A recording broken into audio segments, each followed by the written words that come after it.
आज हम class 11th का chapter second relation and function पढ़ने जा रहे हैं।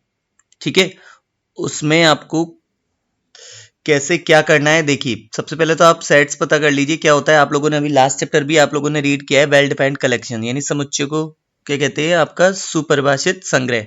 जैसे कि आपका एग्जाम्पल ले लीजिए, set of natural number, class of boys, ठीक है, और स्कूल स्टूडेंट्स का समुच्चय, कुछ भी ले लीजिए, मतलब जो वेल डिफाइंड कलेक्शन आपका क्या कहलाता है, सेट्स। अब उसके बाद आता है आपका कार्टेशियन प्रोडक्ट। कार्टेशियन प्रोडक्ट को हिंदी बोलते हैं कार्तीय गुणन। ठीक है, इसमें ऑर्डर मैटर करता है। आपका उसमें ऑर्डर मैटर नहीं करता था, आप 1 2 3 4 या 4 3 2 1 भी लिख सकते थे सेट्स में।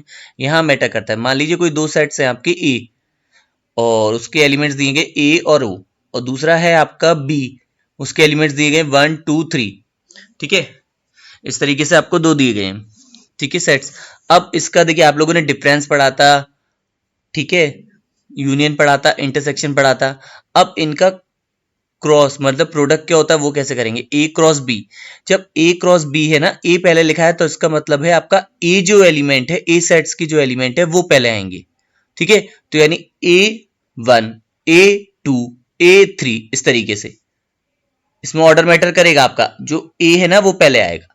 ठीक है, A1 1A नहीं लिखेंगे इसे इस तरीके से, ठीक है, क्योंकि यहाँ ए जो है सेट वो पहले लिखा है, ए क्रॉस बी। इसके बाद O1 O2 O3, इस तरीके से आपका ये हो गया।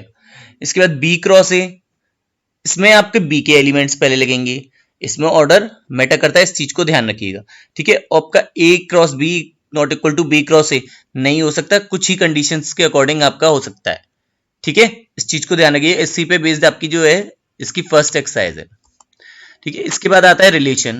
रिलेशन क्या होता है आपका, रिलेशन आपका होता है is a subset and equal to Cartesian product. मतलब जो कार्टेशियन प्रोडक्ट जो होता है उसी में से ही आपका रिलेशन बनता है। रिलेशन जो डिपेंड होता है वो आपका कार्टेशियन प्रोडक्ट पे ही डिपेंड होता है।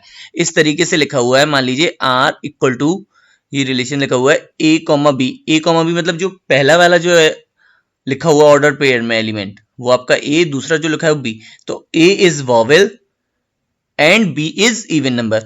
तो उसमें आपका कौन सा था, तो कौन कौन से थे, ए वाले वॉवेल है ना, कौन सा था, तो आपका ये वाला था, और इवन नंबर ये था। ऐसे ही ये O2 दो है केवल, और दूसरा तो कोई है नहीं।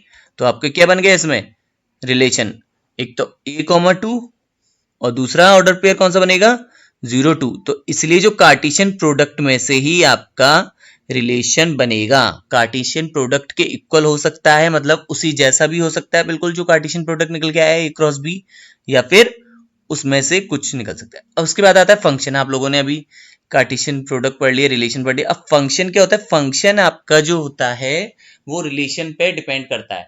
ठीक है, और रिलेशन इस कुछ स्पेसिफिक कंडीशन होती है रिलेशन को फंक्शन कहने के लिए।